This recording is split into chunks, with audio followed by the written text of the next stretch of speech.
اعوذ باللہ من الشیطان الرجیم بسم اللہ الرحمن الرحیم طه ما انزلنا علیک القرآن لتشقى الا تذکرة لمن یخشى تنزیلا ممن خلق الارض والسماوات العلی الرحمن علی العرش استوى له ما في السماوات وما في الأرض وما بينهما وما تحت الثرى وإن تجهر بالقول فإنه يعلم السر وأخفى الله لا إله إلا هو له الأسماء الحسنى وهل أتاك حديث موسى إذ رأى نارا فقال لأهلهم امكثوا إني آنست نارا لعلی آتیکم منہا بقبس او اجد علی النار ہدی فلما آتاہا نودی یا موسیٰ انی انا ربک فاخلع نعلیک انک بالوعد المقدس طوی وانا اخترتک فاستمع لما یوحی اننی انا اللہ لا الہ الا انا فاعبدنی واقم الصلاة لذکری ان الساعة آتیۃ نکاد اخفیہا لتجزى كل نفس بما تسعى فلا يصدنك عنها من لا يؤمن بها واتبع هواه فتردى وما تلك بيمينك يا موسى قال هي عصاي أتوكأ عليها وأحش بها على غنمي وَلِيَ فِيهَا مَآرِبُ أُخْرَى قَالَ أَلْقِهَا يَا مُوسَى فَأَلْقَاهَا فَإِذَا هِيَ حَيَّةٌ تَسْعَى قَالَ خُذْهَا وَلَا تَخَفْ سَنُعِيدُهَا سِيرَتَهَا الْأُولَى وَاضْمُمْ جَنَاحَكَ وَاضْمُمْ يَدَكَ إِلَى جَنَاحِكَ تَخْرُجْ بَيْضَاءَ مِنْ غَيْرِ سُوءٍ آيَةً أُخْرَى لِنُرِيَكَ مِنْ آيَاتِنَا الْكُبْرَى اذهب إلى فرعون إنه طغى صدق اللہ العظیم۔ محترم حضرات، سامعین کرام، حاضرین مسجد، عزیزوں اور بزرگوں اور باوقار ماؤں اور بہنوں، یہ قرآن مقدس کے 16ویں پارے کی سورہ طٰہٰ کی پاکیزہ، نورانی، مبارک، باعظمت مطہر آیتیں ہیں۔ دعا کیجئے رب العزت والجلال تلاوت کردہ آیات کی روشنی میں صحیح اور سچی بات عرض کرنے کی توفیق نصیب فرمائے اور ہم سب کو عمل کرنے کی توفیق عطا فرمائے۔ اس سورت کا نام سورہ طٰہٰ ہے اور اس سورت کو سورہ کلیم بھی کہا جاتا ہے۔ سورہ طٰہٰ سورہ کلیم اس لیے کہ اس میں تذکرہ ہے کلیم اللہ حضرت موسیٰ علی نبینا وعلیہ الصلاۃ والتسلیم کا۔ یہ سورت پاک مکیہ ہے، یعنی ہجرت کا واقعہ پیش آنے سے پہلے اللہ کے محبوب جناب محمد الرسول اللہ صلی اللہ علیہ وسلم کے قلب مبارک پر نازل ہوئی۔ اس میں 135 آیتیں ہیں اور 8 رکوع ہیں اور 5242 حرف ہیں۔ 5242 حرف ہیں۔ اس کی تلاوت کے سننے والے کو 5242 نیکیاں ملتی ہیں اور تلاوت کرنے والے کو 5,02,420 نیکیاں ملتی۔ اور معانی اور مطالب سیکھنے کا ثواب الگ سے ملتا ہے اور عمل کرنے کا ثواب الگ سے ملتا ہے۔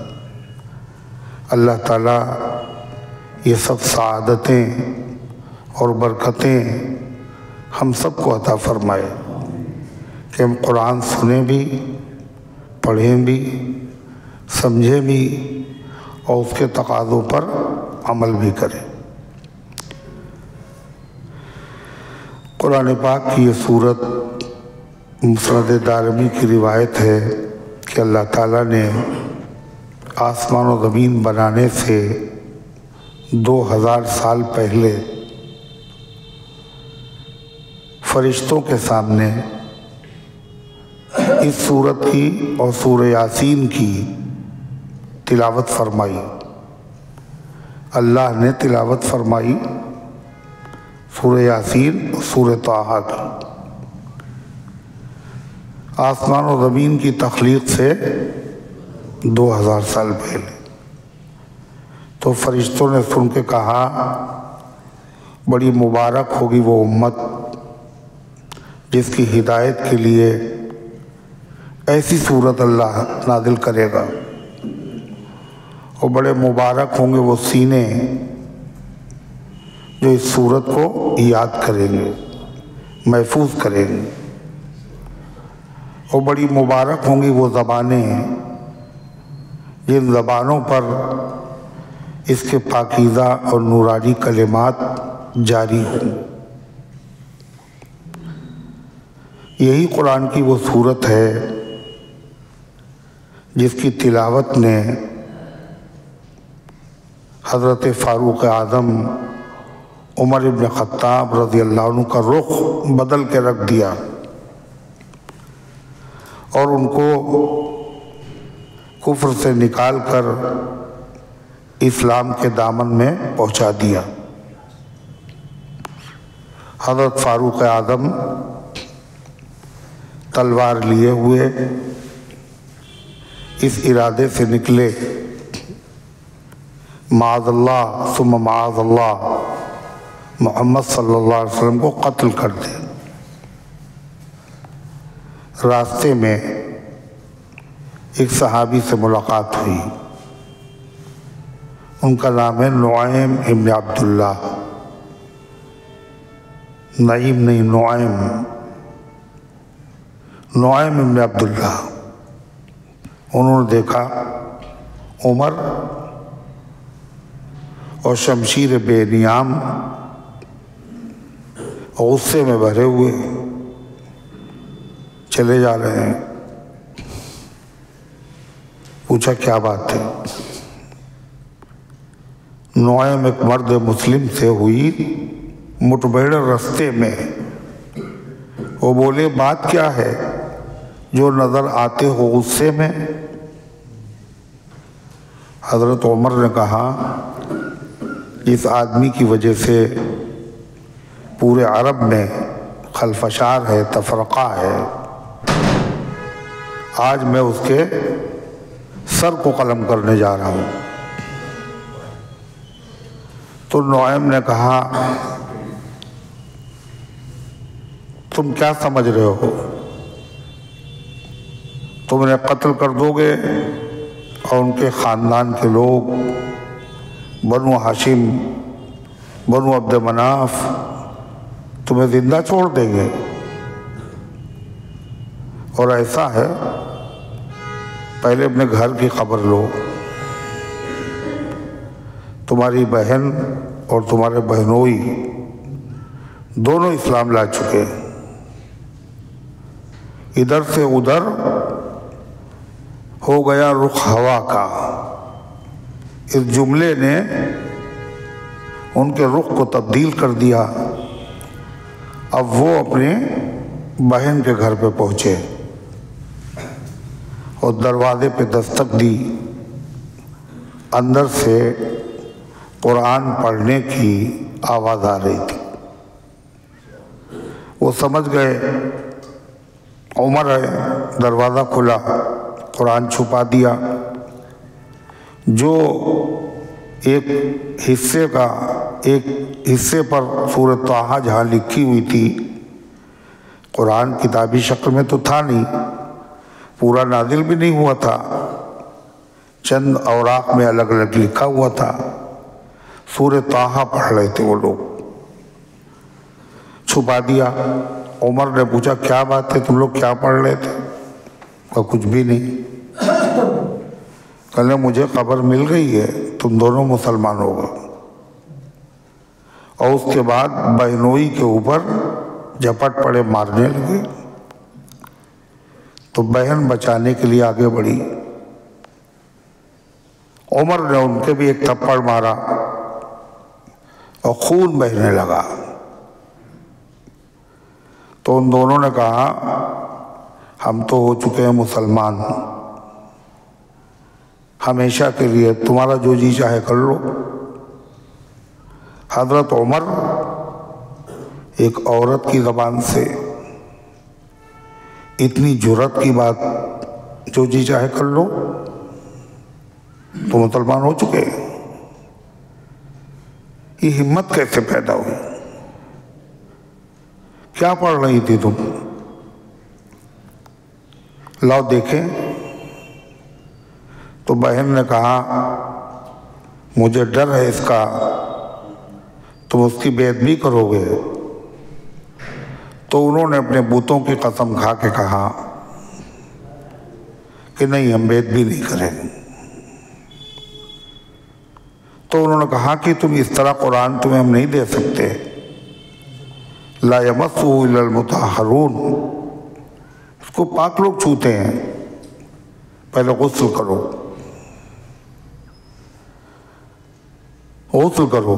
غیر مقلد لوگ اس زمانے میں تھے نہیں، ورنہ وہ کہہ دیتے قرآن پڑھنے کے لیے غسل کی ضرورت ہی نہیں ہے، وضو کی ضرورت ہی نہیں۔ یہ پہلے مسلمان ہونے والے لوگ، انہوں نے اس آیت کا یہی مطلب سمجھا، تو حضرت عمر نے غسل کر لیا اور ان کے ہاتھ میں سورۃ طٰہٰ دی گئی۔ جیسے انہوں نے اس کو پڑھا، کہنے یہ تو بہت عمدہ کلام ہے، تو بہت عمدہ کلام ہے۔ تو حضرت خباب جو چھپے ہوئے تھے پردے کے پیچھے سے باہر آ گئے، وہ کہنے عمر لگتا ہے اللہ کے نبی کی دعا تمہارے بارے میں قبول ہو گئی۔ کل حضور نے دعا مانگی تھی، اللہم اید الاسلام بأبی الحکم ابن ہشام او بعمر بن الخطاب، اے اللہ اسلام کو طاقت و قوت عطا فرما، ابو الحکم ابن ہشام یعنی ابو جہل یا عمر ابن خطاب کے ذریعے سے۔ تو وہ دعا اللہ نے تمہارے حق میں قبول کر لی۔ کہنے لگے کہاں ہیں حضور، کہاں ملیں گے، چلو ملاقات کراؤ۔ دار ارقم میں تھے اللہ کے نبی علیہ السلام، اور حضرت عمر دروازے پہ پہنچ گئے، ہاتھ میں کھلی ہوئی تلوار۔ دریچ سے ایک صحابی نے دیکھا اور کہا عمر ہے، ہاتھ میں تلوار ہے۔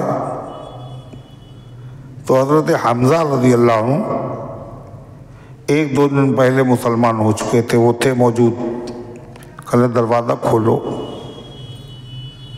اگر وہ اچھے ارادے سے آئے ہیں تو استقبال کیا جائے گا، ورنہ انہی کی تلوار سے ہم ان کو قتل کر دیں گے۔ اور حضور انتظار میں ہیں، کاہے کے انتظار میں کہ میں نے دعا مانگی ہے، اس دعا کا کیا اثر ہوتا ہے۔ بدھ کے دن آپ نے دعا مانگی، اور یہ جمعرات کا واقعہ ہے۔ کسی نے کہا ہے ہاتھ میں تلوار ہے سر خمیدہ چشم نم. ہاتھ میں تلوار ہے سر خمیدہ سر جھکا ہوا اور آنکھوں میں آنسو. ہاتھ میں تلوار ہے سر خمیدہ چشم نم. کیا عمر آئے ذرا صدیق اکبر دیکھنا.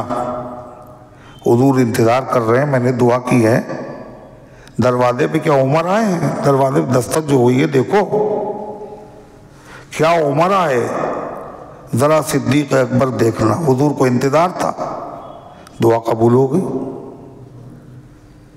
آپ اٹھے اور دامن پکڑ کے کہا کیا ارادہ ہے؟ امام اہل سنت نے لکھا ہے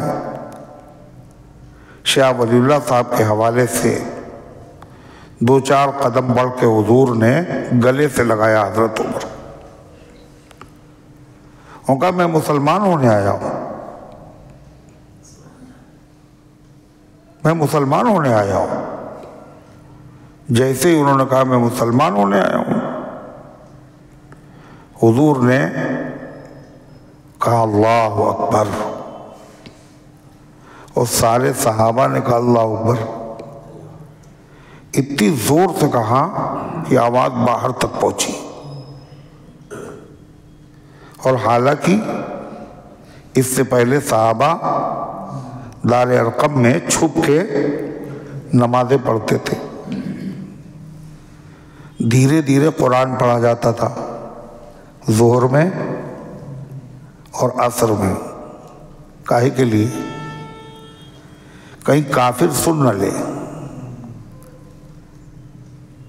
اور عشاء و مغرب و فجر میں سب سو رہے ہیں پڑے ہوئے, بلند آواز سے قرات ہوتی تھی.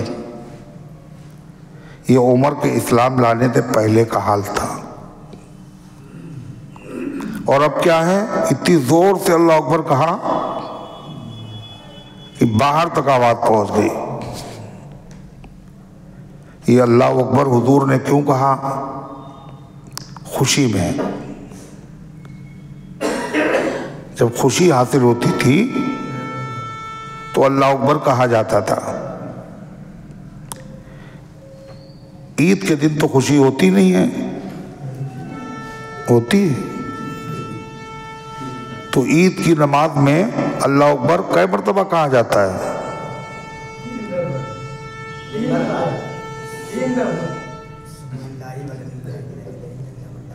میں 6 زائد تکبیروں کے 6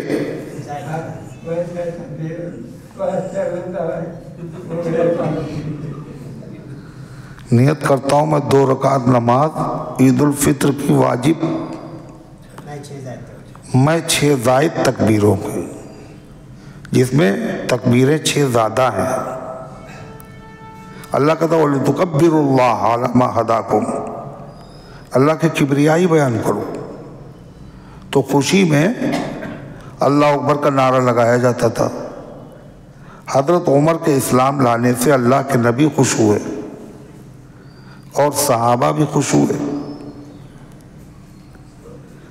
تھوڑی دیر میں حضرت جبریل آئے اور کہنے لگے لَقَدِ اسْتَبْشَرَ أَهْلُ السَّمَاءِ بِإِسْلَامِ عمر, آسمان والے بھی عمر کے اسلام لانے پر خوشیاں منا رہے ہیں. زمین پہ بھی خوشی, آسمان پہ بھی خوشی, فرشتے بھی خوش ہیں, صحابہ بھی خوش ہیں, علی بھی خوش ہیں, عباس حضور خوش ہیں, سب خوش ہیں. ناراض کون ہے؟ ناراض کون ہوا؟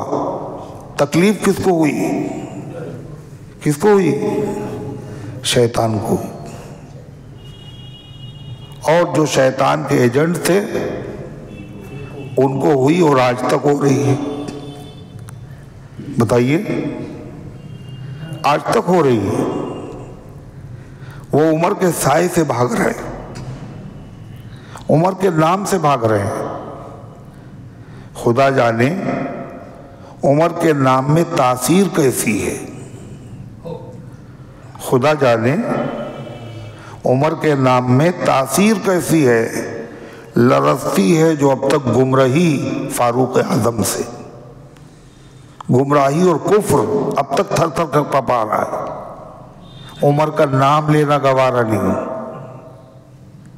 ہے۔ یہ کس کا طریقہ ہے؟ شیطان اور شیطان کے چیلوں کا۔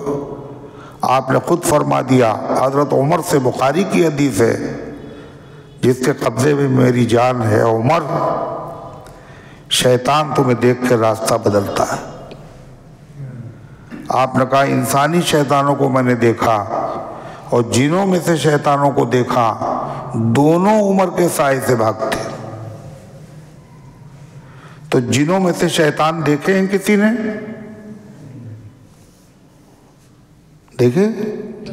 اچھا انسانوں میں سے شیطان دیکھے ہیں؟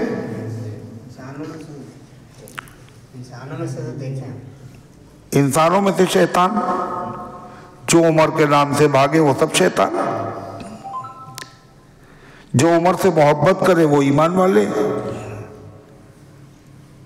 جو ان سے بیدار ہوں وہ شیطان والے، ایک طرف رحمان والے، نبی والے، صحابہ والے، اور ایک طرف شیطان والے۔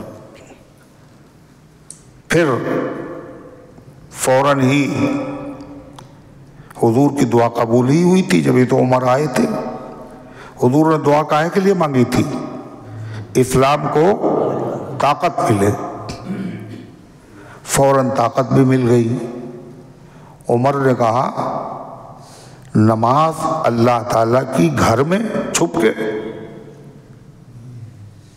اللہ کے گھر میں نہ ہو، اور بتوں کی پوجا اللہ کے گھر میں نہیں، آج نماز حرم میں ہو۔ عمر کے اسلام لاتے ہی اسلام دار ارقم سے نکلا اور حرم میں ظاہر ہوا۔ عبداللہ ابن مسعود کہتے ہیں جس دن سے عمر اسلام لائے، اسلام کو عزت ملتی چلی گئی۔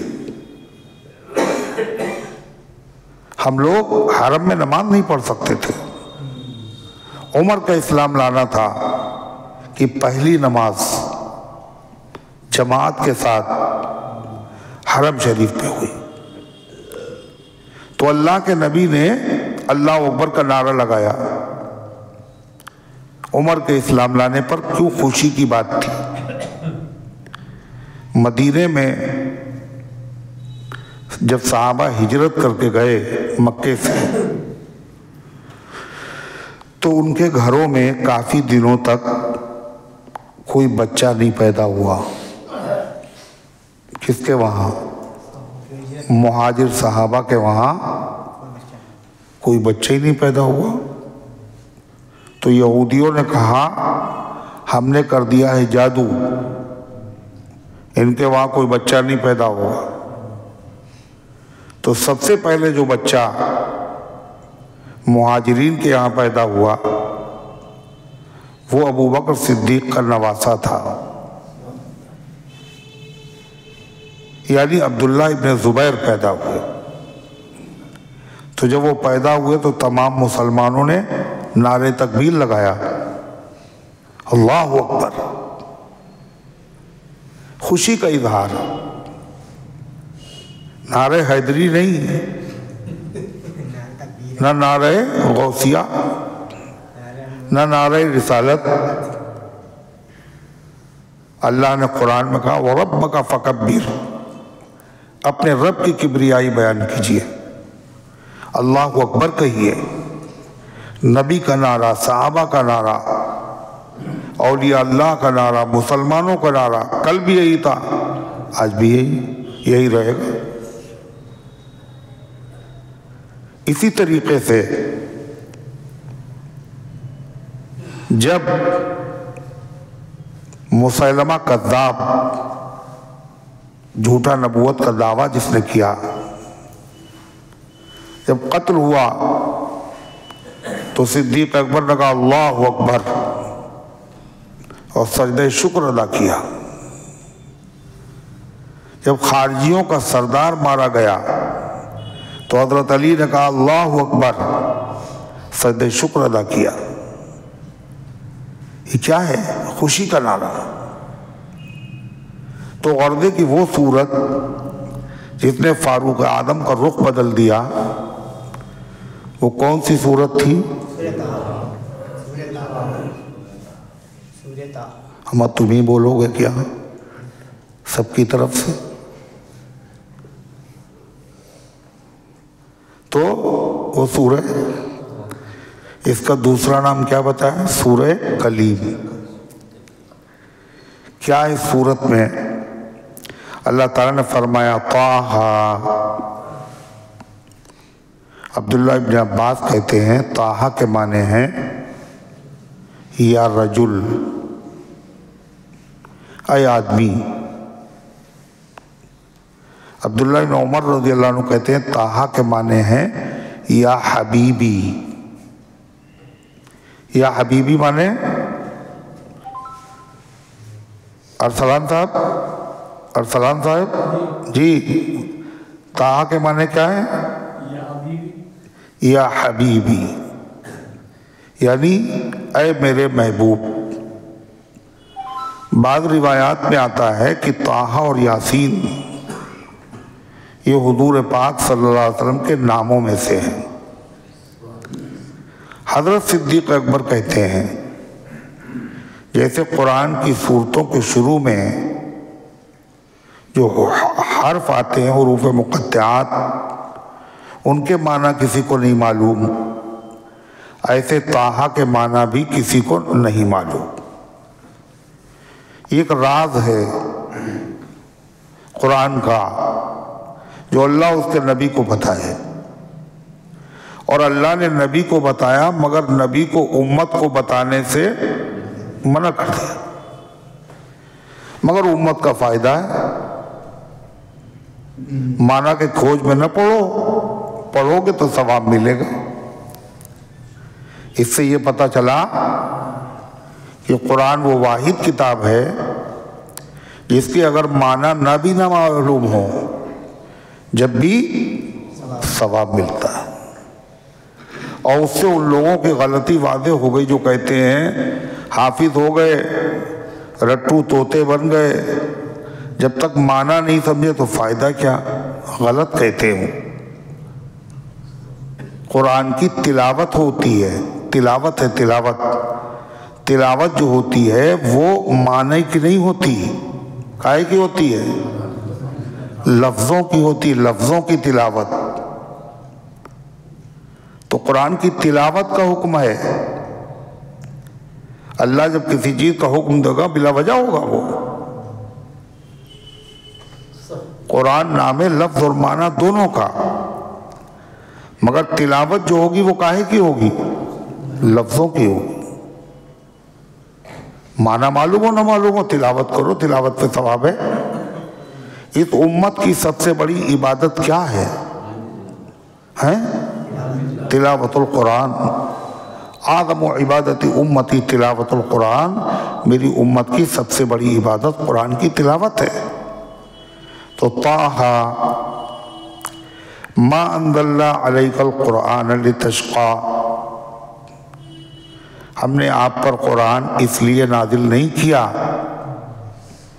کہ آپ مشقت میں مبتلا ہو جائیں، آپ مصیبت میں مبتلا ہو جائیں، اس لیے قرآن نازل نہیں کیا۔ مطلب حضور انور صلی اللہ علیہ وسلم جب قرآن نازل ہونا شروع ہوا تو آپ اور آپ کے صحابہ ساری رات قرآن پڑھتے تھے، نماز میں سوتے ہی نہیں تھے۔ پیروں پہ ورم آ گیا، کافروں نے دیکھا، کہنے ان کے اوپر قرآن کیا نازل ہوا، مصیبت آ گئی۔ رات بھر کھڑے رہتے، پڑھتے رہتے، اور دن میں حضور رات میں تلاوت کرتے تھے اور دن میں تبلیغ کہ یہ ایمان لے آئے کسی طرح سے۔ تو دن میں بھی مشقت، رات میں بھی مشقت، اللہ نے اپنے نبی کو تسلی دی، قرآن اس لیے نازل نہیں کیا کہ آپ مشقت میں مبتلا ہوں۔ یہ ساری رات جاگ کر قرآن پڑھنے کی ضرورت نہیں ہے۔ فَقْرَؤُوا مَا تَيَسَّرَ مِنَ الْقُرْآنِ، اتنا آسانی سے ہو اتنا قرآن پڑھو۔ اور یہ کافر اگر ایمان نہ بھی لائیں تب بھی افسوس اور غم کی ضرورت نہیں ہے۔ آپ کا کام صرف تبلیغ ہے، مسلمان بنانا نہیں ہے۔ آپ کا کام تو ہو گیا پورا جو اللہ نے دیا تھا آپ کو، مسلمان ہو گئے تو ان کا فائدہ، نہیں ہوئے تو آپ کا نقصان تھوڑی۔ تو اللہ نے کیا کہا؟ مَا أَنزَلْنَا عَلَيْكَ الْقُرْآنَ لِتَشْقَىٰ، ہم نے قرآن آپ پر اس لیے نازل نہیں کیا کہ آپ مشقت میں مبتلا ہو جائیں۔ یہ بے وقوف ہیں، یہ احمق ہیں جو قرآن کو مصیبت کہہ رہے ہیں۔ قرآن مصیبت تھوڑی ہے، قرآن نعمت ہے، قرآن رحمت ہے، قرآن برکت ہے۔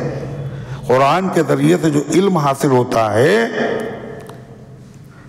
یہ اسی کو ملتا ہے، اللہ جس کے ساتھ بھلائی کا ارادہ کرتا ہے۔ آپ لوگ جو یہاں آئے ہیں کاہے کے لیے آئے؟ قرآن کے معنی سیکھنے کے لیے۔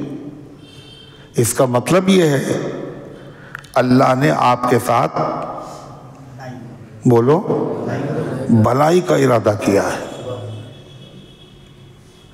جس کا جی چاہے بھلا بننا چاہے تو کیا کرے؟ اس قافلے میں شامل ہو جائے، قرآن میں سیکھنے میں وقت لگائے۔ حضرت معاویہ رضی اللہ عنہ سے روایت ہے، کہتے ہیں من یرید اللہ بہ خیرا یفقہہ فی الدین، اللہ جب کسی کے ساتھ بھلائی کا ارادہ کرتا ہے تو اس کو دین کی سمجھ دیتا ہے۔ قارون کے خزانے نہیں دیتا، دولت اور حکومت نہیں، کیا دیتا ہے؟ دین کی سمجھ دیتا ہے۔ قرآن کا علم اتنی بڑی چیز ہے، اتنی بڑی چیز ہے، جو لوگ عالم ہوتے ہیں، جو حافظ ہوتے ہیں، وہ کاہے کے حافظ ہوتے ہیں؟ قرآن کے۔ جو عالم ہوتے ہیں وہ کاہے کے عالم ہوتے ہیں؟ قرآن کے عالم ہوتے ہیں۔ ارے ہے یہ کتنی بڑی چیز ہے۔ ایک حدیث میں آتا ہے کہ قیامت کا دن ہوا اور اللہ کرسی پہ جلوہ فرما ہوا بندوں کا فیصلہ کرنے کے لیے۔ جتنے علماء ہوں گے اللہ ان سے کہے گا میں نے اپنا علم تمہارے سینے میں اس لیے نہیں رکھا تھا کہ تمہیں مغفرت نہ ہو تمہاری، میں نے تمہارے سینے میں قرآن کا علم اس لیے رکھا تھا تاکہ تم سب کو معاف کر دیا جائے۔ مجھے کوئی پرواہ نہیں تم نے کیا کیا اور کیا نہیں کیا، مجھے اس کی کوئی پرواہ نہیں۔ میں نے یہ علم رکھا ہی تمہارے سینے میں اس لیے تھا تاکہ تمہیں معاف کر دیا جائے۔ یہ ہے قرآن کی برکت، یہ ہے قرآن کی برکت۔ اس میں علماء سے مراد وہ لوگ ہیں جن کے دل میں اللہ کا ڈر ہو۔ عالم ہونے کی علامت قرآن میں یہی بتائی گئی، انما یخشی اللہ من عبادہ العلماء، اللہ سے عالم لوگ ہی ڈرتے ہیں، جن کے دل میں اللہ کا ڈر ہے وہی عالم ہیں سچے۔ لیکن کوئی آدمی عالم ہے مگر اس کا عمل اچھا نہیں، عمل اچھا نہیں، پھر بھی تمہیں برا کہنے کا حق نہیں، پھر بھی اس کا احترام واجب ہے۔ مولانا ابرار الوقت صاحب رحمۃ اللہ علیہ فرماتے تھے کہ قرآن دو طرح کے ہیں، ایک قرآن جو بالکل نیا پرنٹ ہو کے آیا ہے، اس کو آپ پڑھ سکتے ہیں، ایک قرآن ہے اتنا خستہ ہو گیا کہ اگر اب ورق آپ اٹھاتے ہیں تو پھٹ جاتا ہے، تو اس کو پڑھ تو نہیں سکتے، پڑھیں گے تو پھٹ جائے گا، لیکن احترام اس قرآن کا بھی لازم ہے۔ وہ عالم جو اپنے علم پر عمل کرے وہ بھی احترام کے لائق اور تقلید کے قابل ہے، اس کے پیچھے چلو، اس کی بات مانو، لیکن وہ عالم جو اپنے علم کے تقاضے پر عمل نہیں کرتا، اس کا معاملہ اس کے ساتھ، مگر احترام ہم اس کا بھی کریں گے، احترام اس کا بھی واجب ہے۔ تو اللہ تعالیٰ نے کہ نبی نے کیا فرمایا کہ یہ مصیبت تم اسے کہہ رہے ہو، یہ تو اعزاز ہے، اس امت کا شرف ہے۔ ہر آدمی کے لیے کوئی شرف کی چیز ہوتی ہے، عزت کی چیز ہوتی ہے، ہوتی نہیں ہوتی؟ آپ نے کہا میری امت کے لیے شرف کی چیز کیا ہے؟ قرآن۔ کسی نبی کی امت کو نہیں ملا، تو ہم نے قرآن اس لیے نازل نہیں کیا آپ مشقت میں مبتلا ہو جائیں۔ شقی اسے بھی کہتے ہیں جو بدنصیب ہو۔ قرآن پڑھنے والا، قرآن سمجھنے والا، قرآن کی خدمت کرنے والا، قرآن سے تعلق رکھنے والا کوئی بھی شقی و بدبخت نہیں ہو سکتا۔ اتنی بڑی دولت خدا نے جسے دی ہو وہ بدنصیب کیسے؟ اللہ فرماتا اِلَّا تَذْكِرَةً لِمَنْ يَخْشَىٰ۔ ہم نے قرآن کو اس لیے نازل نہیں کیا مشقت میں مبتلا ہو جائیں۔ کیوں نازل کیا؟ مگر نصیحت کے لیے اس شخص کی جو ڈرتا ہو، جس کے دل میں اللہ کا ڈر ہو، جس کا دل نرم ہو۔ قرآن اس کے لیے نصیحت نامہ ہے، یعنی نصیحت تو سب کے لیے ہے، مگر اس نصیحت سے فائدہ اسی کو ہوگا جس کا دل نرم ہو، جس کا دل نرم ہو، سخت نہ ہو، جس کے دل میں اللہ کا ڈر ہو۔ تنزیلا ممن خلق الارض والسماوات العلا۔ قرآن کی عزت کرو، احترام کرو، اس سے خوب فائدہ اٹھاؤ۔ کیوں؟ اس کی حیثیت پہچانو۔ یہ آیا کہاں سے ہے؟ تنزیلاً اتارا ہوا ہے، ممن خلق الارض اس کی طرف سے جس نے زمین پیدا کی، والسماوات العلا اور اونچے آسمان جس نے بنائے، جس کے بنائے ہوئے آسمان کی طرح کوئی آسمان نہیں، بنائی ہوئی زمین کی طرح کوئی زمین نہیں، اس کے کلام کی طرح کسی کا کلام نہیں۔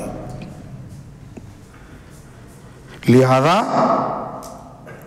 اس کی عزت کرو، احترام کرو، اللہ کا تحفہ سمجھو، اس سے فائدے حاصل کرو۔ کون ہے وہ اللہ؟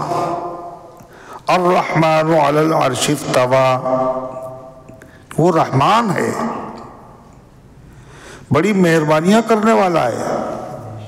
اس کی سب سے بڑی مہربانی کیا ہے؟ اس کی سب سے بڑی مہربانی کیا ہے؟ اللہ نے خود قرآن میں بتایا، الرحمن علم القرآن۔ رحمان وہ جس نے قرآن سکھایا۔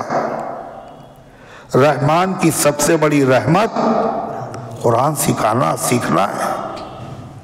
الرحمن بہت مہربان ہے۔ علی العرش استویٰ، عرش پر جلوہ فرما ہے۔ عرش کہتے ہیں تخت کو، تخت، اس کے پائے بھی ہیں۔ وہ کیسا تخت ہے ہمیں نہیں پتا۔ اس پائے کو اٹھانے والے آج 4 فرشتے ہیں، اور قیامت کے دن 8 فرشتے ہوں۔ وَيَحْمِلُ عَرْشَ رَبِّكَ فَوْقَهُمْ يَوْمَئِذٍ ثَمَانِيَةٌ، اس دن آپ کے رب کے عرش کو اٹھانے والے 8 فرشتے ہوں۔ بس اتنا کافی ہے، اور یہ اللہ کی سب سے بڑی مخلوق ہے۔ کیا چیز؟ کیا چیز؟ عرش۔ آسمان چھوٹی مخلوق ہے، آسمان بہت بڑا ہے۔ کہیں جاؤ آسمان ملے گا، ختم نہیں۔ مشرق سے مغرب، شمال سے جنوب، پوری دنیا میں کہیں چلے جاؤ آسمان، اس سے بڑی کوئی مخلوق ہم لوگوں نے دیکھی نہیں۔ مگر اس آسمان سے بڑی ایک مخلوق اور بھی ہے جو ہم نے نہیں دیکھی، اللہ نے قرآن میں بتایا، اس کا نام ہے کرسی۔ کیا نام ہے؟ کرسی۔ وَسِعَ كُرْسِيُّهُ السَّمَاوَاتِ وَالْأَرْضِ، اللہ کی کرسی اتنی بڑی ہے جس میں 7 آسمان اور 7 زمین آ جائے۔ جب آسمان اتنا بڑا ہے تو کرسی کتنی بڑی ہوگی؟ کرسی کے سامنے آسمان و زمین ایسے ہیں جیسے بڑے سے میدان میں ایک چھلا ڈال دیا جائے۔ چھلا چھوٹا سا، میدان اتنا بڑا۔ پھر کہاں کرسی سے بھی بڑی ایک مخلوق ہے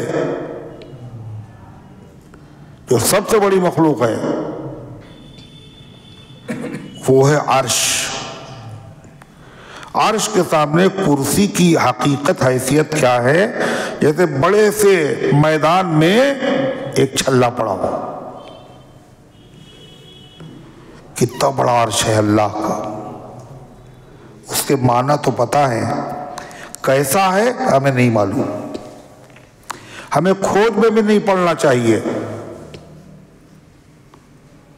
وَهُوَ رَبُّ الْعَرْشِ الْعَظِيمِ، وہ عرش عظیم کا مالک ہے۔ تو رحمان جلوہ فرما ہے اپنے عرش پر۔ کیسے جلوہ فرما ہے؟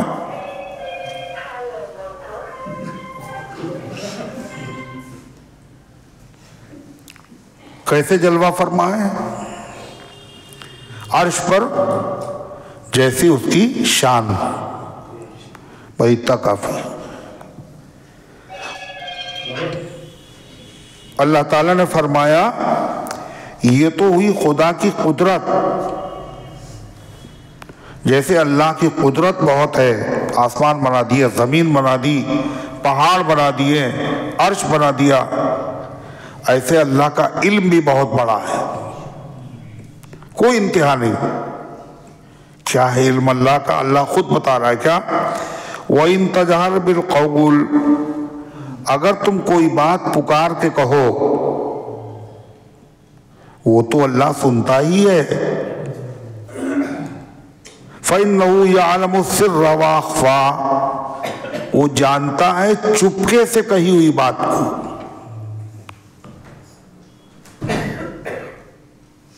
چپکے سے کہی ہوئی بات کو کسی نے نہیں سنا، خالی آپ کے کانوں نے سنا،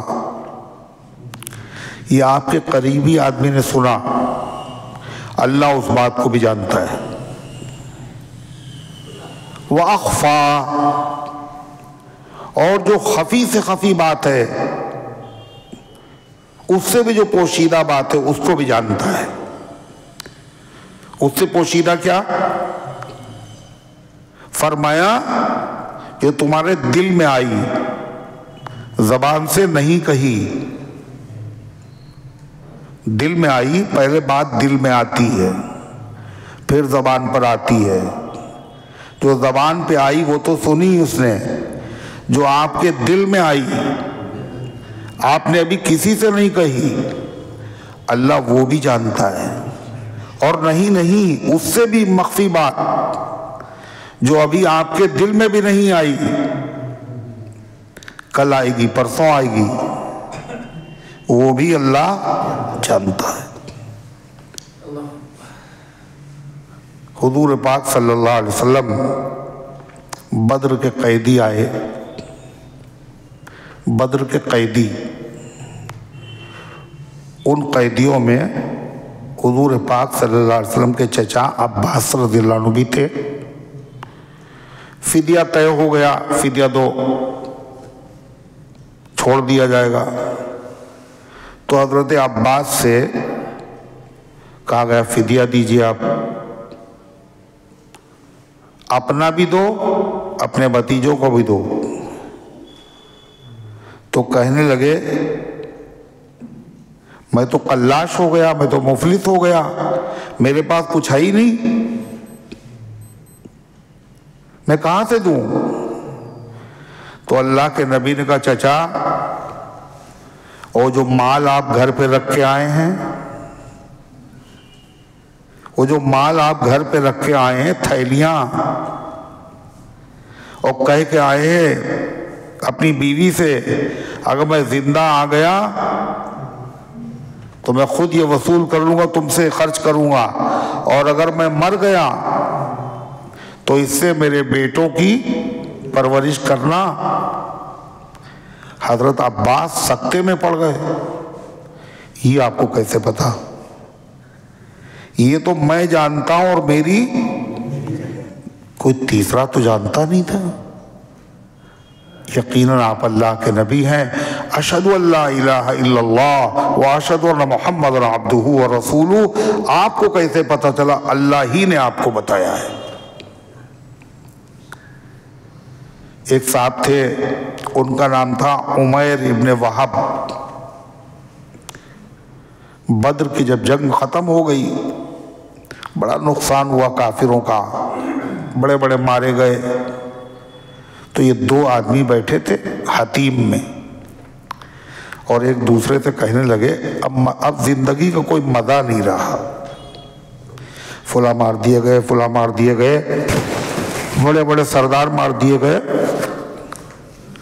تو عمیر نے کہا اپنے ساتھی سے، میرے اوپر قرضہ ہے، کافر تھے مگر قرضے کا خیال رکھتے، قرضہ ہے، اور میرے بچوں کے لیے پرورش کا مسئلہ ہے، اگر یہ نہ ہوتا تو میں مدینے جا کر کے محمد صلی اللہ علیہ وسلم کو قتل کر دیتا۔ یہ حتیم میں بیٹھ کے بات چیت ہو رہی دو دوستوں میں، تو جو دوسرا دوست تھا ان کا صفوان، اس نے کہا تمہارا قرضہ میرے ذمے، تمہارے بچوں کی پرورش میرے ذمے، جاؤ۔ اب وہ تلوار خریدی اور زہر میں بجھائی اور مدینے پہنچ گئے۔ مسجد نبوی کے باہر اونٹ کو بٹھایا، حضرت عمر کی نظر پڑ گئی، کہنے یہ شیطان، عمر کو دیکھو، یعنی اس کا ارادہ ہے، پتہ نہیں کسی کو، شکل دیکھ کے یہ شیطان آ گیا، اور تلوار اس کی دیکھی۔ پھر کچھ انصار صحابہ سے کہا حضور کے پاس رہنا، اس کا کوئی بھروسہ نہیں۔ پھر گردن پکڑ لی تلوار کے ساتھ، حضور کے پاس لے گئے۔ اللہ کے نبی نے کہا عمر چھوڑ دو، چھوڑ دیا۔ کیسے آئے؟ کہنے لگے کہ قیدی اپنے چھڑانے آئے ہیں آپ کے پاس۔ تو آپ نے فرمایا تو یہ تلوار کاہے کے لے لائے ہو؟ کہنے اس تلوار نے کیا کیا؟ بدر میں یہ تلوار تھی، کیا فائدہ ہوا اس سے؟ کچھ بھی تو فائدہ نہ ہوا۔ آپ نے کہا صحیح بتاؤ عمیر کیوں آئے ہو تم؟ کہنے یہی مقصد تھا۔ آپ نے کہا تم نے حتیم میں بیٹھ کر کے صفوان سے یہ کہا تھا کہ میرے اوپر قرضہ نہ ہوتا، میرے بچوں کی پرورش کا مسئلہ نہ ہوتا، میں محمد کو قتل کر دیتا۔ تم اس ارادے سے آئے ہو؟ ایک دم سے چہرہ فق ہو گیا۔ کہنے اشہد انک رسول اللہ، اشہد ان لا الہ الا اللہ واشہد ان محمد عبدہ ورسولہ۔ خدا کی قسم یہ بات میں نے کسی سے نہیں کہی، صرف میری اور صفوان کی بات تھی۔ آپ کو کیسے پتہ چلی؟ میں سمجھتا تھا آپ جھوٹ بولتے ہیں، مگر یہ تو میں نے سچائی دیکھ لی۔ آئے تھے قتل کرنے اور وہاں وہ انتظار کر رہا ہے اور مکے والوں سے کہہ رہا بڑی اچھی خبر آنے والی ہے، بڑی اچھی خبر آنے والی ہے۔ کچھ دنوں کے بعد حضور نے کہا ان کے قیدیوں کو رہا کر دو، اپنے بھائی کو قرآن سکھاؤ۔ اب یہ اجازت لے کے آئے حضور اب ہم مکے میں تبلیغ کرنے جا رہے ہیں، اور اس سے ملے بھی نہیں، گھر پہنچ گئے اپنے، اور گھر والوں کو تبلیغ کی، وہ بھی مسلمان ہو گئے۔ اس نے بات کرنا بند کر دیا ان کے ساتھی نے۔ تو جو بات چپکے سے کہی گئی، رازداری سے کہی گئی، وہ کسی کو معلوم نہیں ہے مگر اللہ۔ انہ یعلم الجہر فانہ یعلم السر ما اخفی، وہ جانتا ہے چپکے سے کہی ہوئی بات اور اس سے بھی چھپی ہوئی بات۔ اس سے چھپی ہوئی بات کیا ہے؟ جو ابھی دل میں ہے کسی سے کہی نہیں۔ اس سے زیادہ چھپی ہوئی بات کیا ہے؟ جو ابھی دل میں آئی بھی نہیں، آنے والی ہے، وہ بھی اللہ جانتا ہے۔ جس اللہ کی یہ صفات ہو، جو عرش کا مالک ہو، ہر چیز کا خالق ہو، جس کے علم کا عالم یہ ہو، خدائی کے لائق وہی ہے۔ فرما اللہ، وہ اللہ ہے، لا الہ الا ہوا، کوئی معبود نہیں ہے مگر وہی، لہ الاسماء الحسنی، اس کے بڑے اچھے اچھے نام ہیں۔ وہ ہے تو ایک مگر نام اس کے بہت سے، 99 نام۔ ہر نام اللہ کے کمال پر دلالت کرتا ہے، لطیف، رفیع، معز، مذل، محیی، محیط، ہر نام اس کے کمال پہ دلالت کرتا ہے۔ وَهَلْ أَتَاكَ حَدِيثُ مُوسَىٰ، قرآن کا ذکر ہو گیا، اب موسیٰ کا ذکر آ گیا۔ کیا آپ کے پاس موسیٰ کے قصے کی خبر پہنچی؟ یہ موسیٰ کا قصہ کیوں سنایا جا رہا ہے؟ اے پیغمبر، آپ پر قرآن نازل ہونا شروع ہوا، آپ کو امت کو دعوت دینے کی ذمہ داری دی گئی ہے۔ اس راستے میں بڑی مشکلات آئیں گی۔ دیکھو موسیٰ کو ہم نے تم سے پہلے نبوت دی تھی، ان کو بھی بڑی مشکلات کا سامنا کرنا پڑا تھا، انہوں نے برداشت کیا تھا، آپ بھی برداشت کریں، انہوں نے صبر کیا تھا، آپ بھی صبر کریں۔ موسیٰ کے مخالف بڑے تھے، بادشاہ تھا، فرعون ذی الاوتاد، میخو علی فرعون، 70,000 بچوں کا قاتل، مگر مخالف موسیٰ کے کیا ہوئے؟ ذلیل ہوئے، ذلیل ہوئے، برباد ہوئے۔ آپ کے مخالف بھی ذلیل اور برباد ہو۔ حل اتاک حدیث موسیٰ، کیا آپ کے پاس موسیٰ کے قصے کی خبر پہنچی؟ قصے تو موسیٰ کے بہت سے ہیں، یہاں جس قصے کا تذکرہ ہے وہ کیا ہے کہ موسیٰ علیہ السلام مصر سے فرعون کے قتل سے بچنے کے لیے مدین گئے، شعیب علیہ السلام کے وہاں ٹھہرے، بیٹی سے نکاح ہوا، 10 سال تک معاہدہ تھا بکریاں چرائیں گے۔ 10 سال جب ہو گئے تو اپنی ماں، اپنی بہن، گھر والوں کی یاد آئی، شعیب علیہ السلام سے کہا ہم اپنے گھر جانا چاہتے ہیں۔ انہوں نے اپنی بیٹی کو بھی ساتھ میں روانہ کیا، کچھ مال بھی دیا، کچھ بکریاں بھی دی۔ موسیٰ علیہ السلام چلے، اور کون سے راستے سے؟ جنگلوں کے راستے سے، تاکہ ملک شام کا بادشاہ نقصان نہ پہنچا سکے۔ راستہ بھٹک گئے، رات ہو گئی، سخت اندھیرا، برفیلی رات، سخت سردی، اور بیوی کا درد شروع ہو گیا، بچے کی پیدائش والا درد، راستہ بھی بھولے ہوئے ہیں، جاڑا بھی لگ رہا ہے۔ اس زمانے میں لائٹر تو ہوتے تھے نا، ماچس یہ بھی نہیں تھی، کیا تھا؟ چکماق۔ چکماق کہتے ہیں پتھر کو پتھر سے رگڑ کے آگ جلانا۔ موسیٰ علیہ السلام نے اس کی کوشش کی مگر اس سے آگ جلی نہیں۔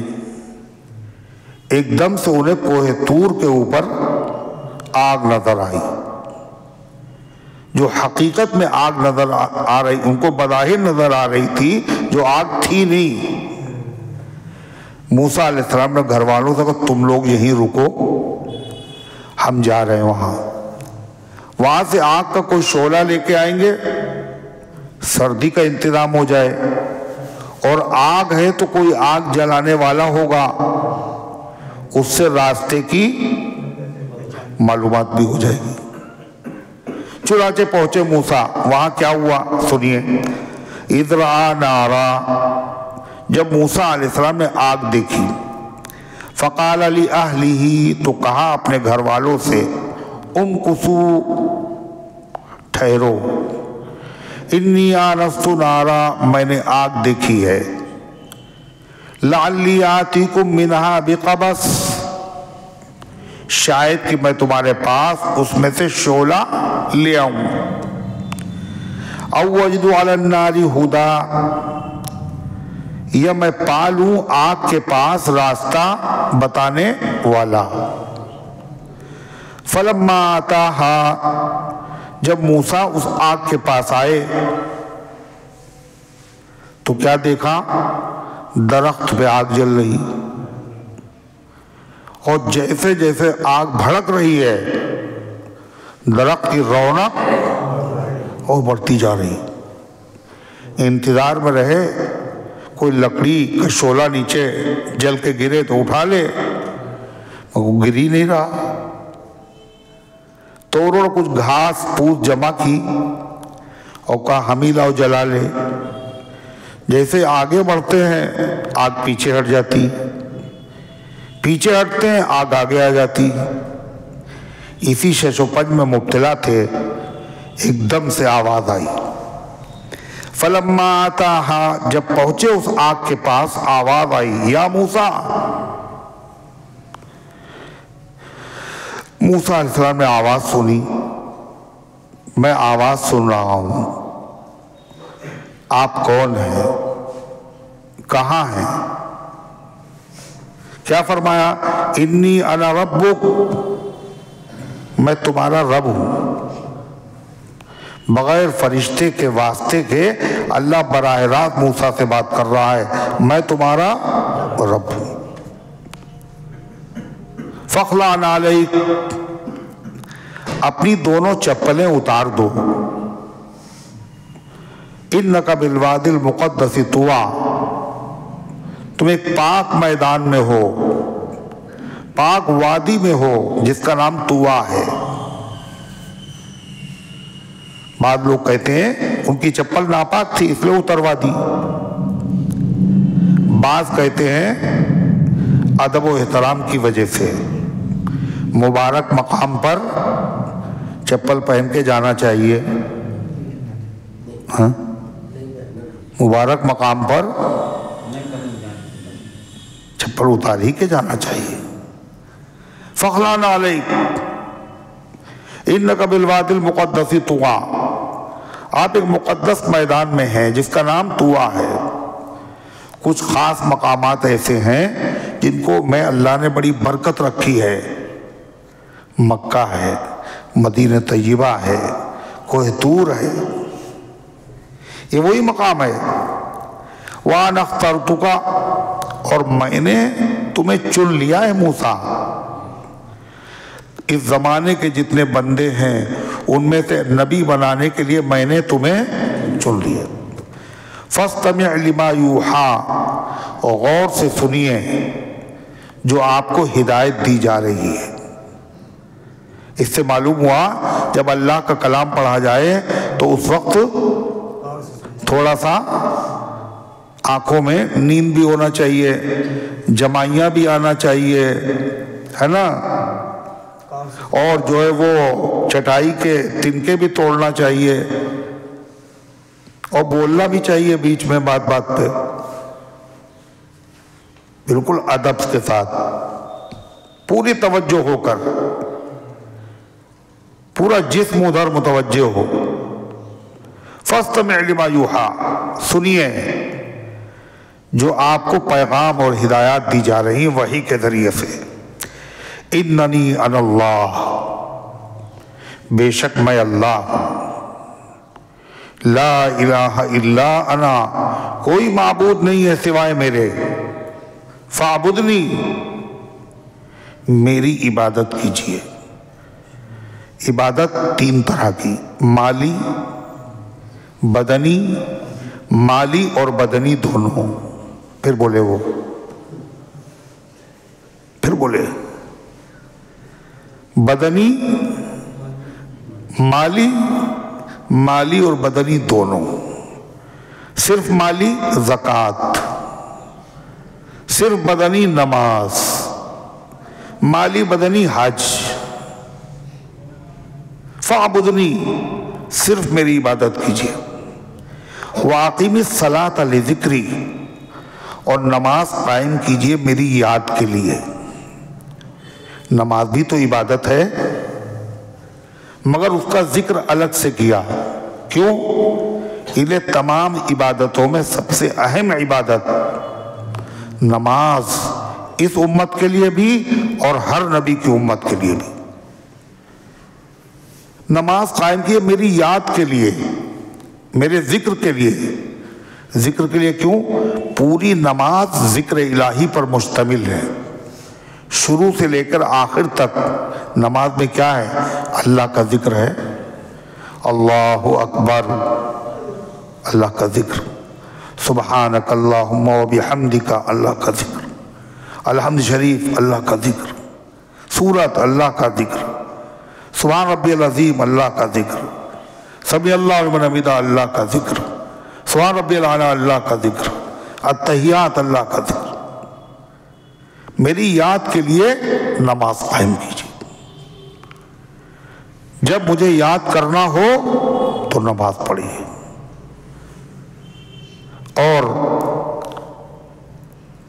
مجھے یاد کرنے کے لیے نماز پڑھیے، اور ذکر اگر بھول جائیں، جب یاد آ جائے تو شروع کر دو۔ نماز میں اگر سو گئے، جب آنکھ کھلے تو نماز پڑھیے۔ ان الساعۃ آتیۃ، تین باتیں کہیں، ایک توحید، ایک رسالت، ایک قیامت، تینوں باتیں بتائیں موسیٰ علیہ السلام کو۔ پہلے انی انا اللہ، میں خدا ہوں، توحید، پھر انا اخترتک، میں نے تمہیں چن لیا ہے، رسالت، اب قیامت کا ذکر ہے، ان الساعۃ آتیۃ، قیامت آنے والی ہے، اکاد اخفیہا، میں اسے پوشیدہ رکھنا چاہتا ہوں، میں اس کی ٹائمنگ کو چھپانا چاہتا ہوں، کسی پہ ظاہر نہیں کروں گا، نہ فرشتوں پر نہ نبیوں پر، کتنی بار نہیں۔ کیوں آئے گی قیامت؟ فرمایا لِتُجْزَىٰ كُلُّ نَفْسٍ بِمَا تَسْعَىٰ، تاکہ ہر آدمی کو بدلہ ملے اس کے کیے کا، ذرہ برابر برائی کی ہو تو اس کا بدلہ، ذرہ برابر نیکی کی ہو اس کا بدلہ۔ چھپایا اس لیے ہے تاکہ ہر وقت آدمی تیار رہے، گاڑی کسی وقت بھی آ سکتی ہے، اس لیے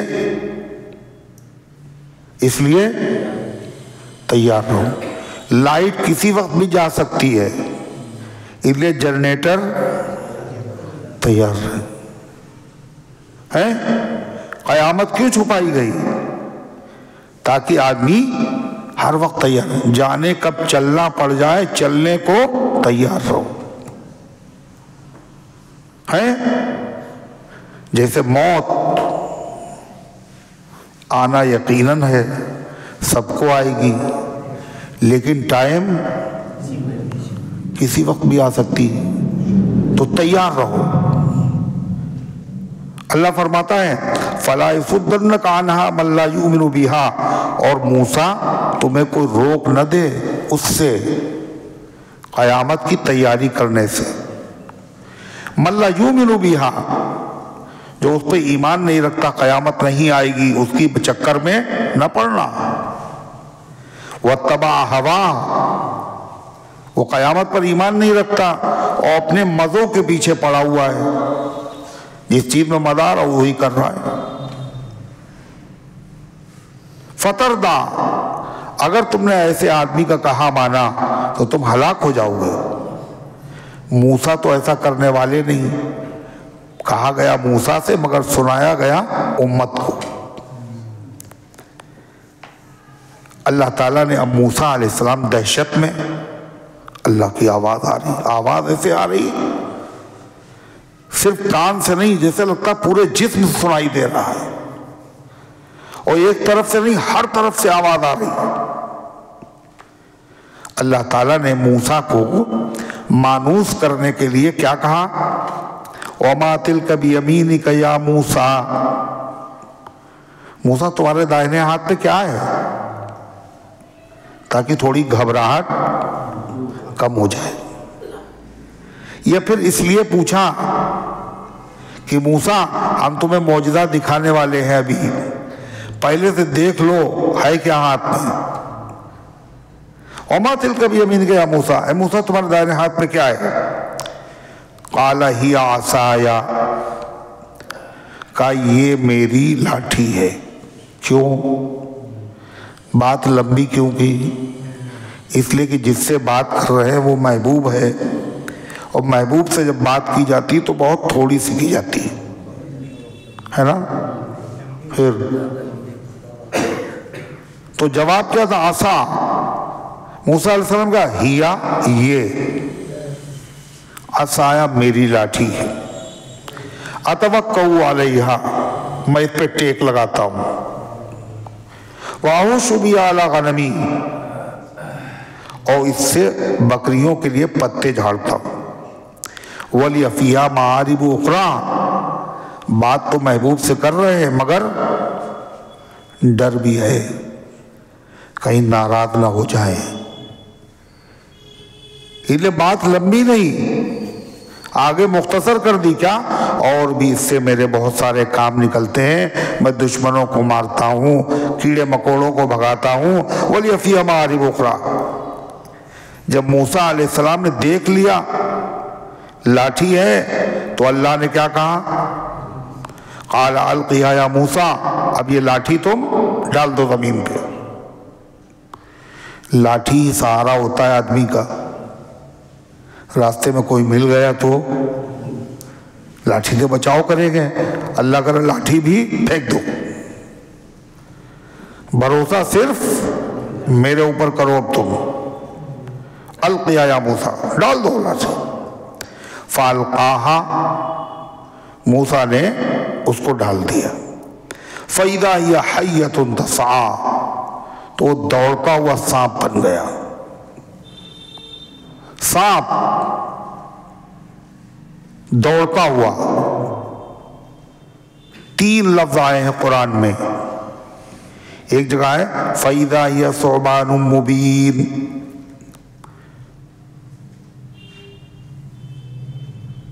وہ ایک بڑا سا موٹا سا اژدہا بن گیا۔ کیا بن گیا؟ اژدہا موٹا بھی ہوتا ہے، بڑا سا۔ ایک جگہ ہے کَأَنَّهَا جَانٌّ، گویا کہ وہ پتلا سا سانپ، پتلا ہو تو اسے کہتے ہیں جان، اور موٹا ہو تو اسے کہتے ہیں ثعبان، اور عام سانپ ہو تو اسے کہتے ہیں حیہ۔ تینوں جگہ قرآن میں تینوں طرح کے لفظ آئے، کہیں کہا گیا اژدہا، کہیں کہا گیا پتلا سانپ، کہیں کہا گیا حیہ، جبکہ تینوں میں فرق ہے۔ کہتے تینوں باتیں صحیح، وہ تھا تو اژدہا، مگر اژدہا جو ہوتا ہے وہ تیز دوڑ نہیں پاتا، اور پتلا سانپ تو تھا تو وہ اژدہا، مگر وہ دوڑ ایسے رہا تھا جیسے پتلا سانپ، اور جو پتھر آیا اس کو نگل لیا، جو لکڑی آئی اس کو نگلنے لگا جلدی جلدی۔ موسیٰ علیہ السلام نے دیکھا تو موسیٰ تو گھبرا کے بھاگے۔ کیوں؟ موسیٰ علیہ السلام کیا تھے؟ فرشتے تھے نا، اور انسان کیا کرتا؟ سانپ سے بالکل ڈرتا نہیں ہے، ڈرتا ہے۔ ولی ہو، کتب ہو، نبی ہو، انسان ہے تو اس میں خاصیت انسانوں والی۔ قال خذها، اللہ تعالیٰ نے کہا اس کو پکڑ لو، ولا تخف، اور ڈرو نہیں۔ موسیٰ علیہ السلام نے اپنا ہاتھ اس کے منہ میں ڈال دیا۔ سنعیدها سیرتها الاولی، ہم اس کو کر دیں گے پہلے کی طرح۔ ابھی سانپ ہے، لاٹھی تھی، لاٹھی ہو جائے گا، ہلا دو۔ آواز آ رہی ہے پڑوسیوں کو کانوں میں، سب دیکھ رہے ہیں تمہیں۔ کبھی سونے والے آدمی نے کہا ہی نہیں آج تک ہم سو رہے تھے، کبھی نہیں کہا، اور کسی پاگل آدمی نے کبھی نہیں کہا ہم پاگل ہیں۔ اچھا کسی بزرگ نے کہا ہم بزرگ ہیں؟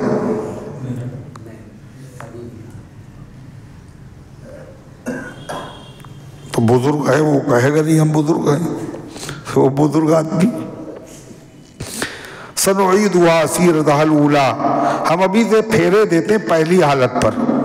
پکڑ لیا، پھر وہ ہو گیا سانپ۔ اب دوسری ہدایت سنیے، کیا کہا؟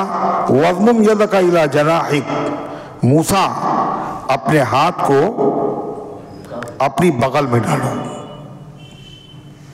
اور پھر نکالو۔ تخرج بیضاء من غیر سوء، وہ نکلے گا چمکتا ہوا، کوئی بیماری نہیں ہوگی سفید داغ ہو گیا ہو، بغیر بیماری کے چمکتا ہوا، سورج سے زیادہ روشن۔ اللہ تعالیٰ نے فرمایا آیۃ اخری، یہ دوسری نشانی ہو گئی۔ ایک نشانی لاٹھی، عصا، سانپ بن گیا۔ دوسری ید بیضاء، اس کا نام ہے ید مانے ہاتھ، بیضاء مانے چمکتا ہوا۔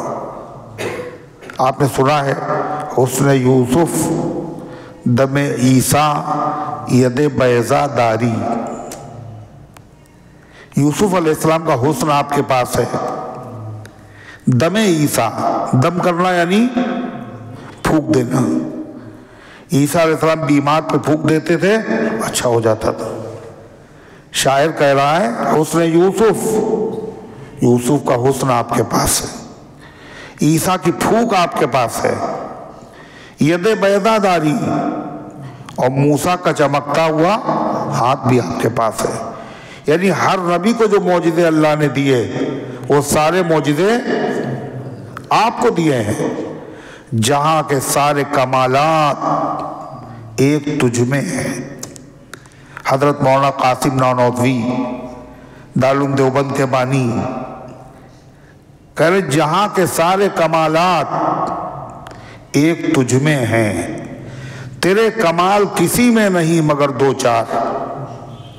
سب کے کمالات اللہ نے اپنے نبی کی ذات میں جمع کر دیے تھے۔ تو کیا کہا؟ یہ دوسری نشانی ہو گئی، لِنُرِيَكَ مِنْ آيَاتِنَا الْكُبْرَى، یہ ہم نے دونوں نشانیاں تمہیں دکھائیں تاکہ ہم تمہیں بڑی بڑی نشانیاں دکھائیں۔ یہ دو ہوئی ہیں، ابھی اور بھی نشانیاں ہیں۔ یہ نشانیاں مل گئی، یہ تمہاری نبوت کی دلیل ہے، تم نبی بن گئے، یہ معجزے ہیں۔ اب تمہیں جانا ہے کہاں؟ اذهب الى فرعون، فرعون کے پاس جاؤ، انہو طغى، اس نے بہت سر اٹھا رکھا ہے، خدائی کا دعویٰ کر رہا ہے، اللہ کے بندوں پر ظلم کر رہا ہے، ہم نے اسے ڈھیل دے رکھی ہے۔ نرمی سے جا کے اسے سمجھاؤ، جب وہ تم سے کہے تم نبی ہو، کیا دلیل ہے، تو اس کے سامنے یہ دونوں دلیلیں پیش کر دیں۔ پھر آگے کیا ہوا اس کی تفصیل انشاءاللہ پھر عرض کی جائے گی۔ اللہ ان گزارشات کو قبول فرمائے، عمل کرنے کی توفیق عطا فرمائے۔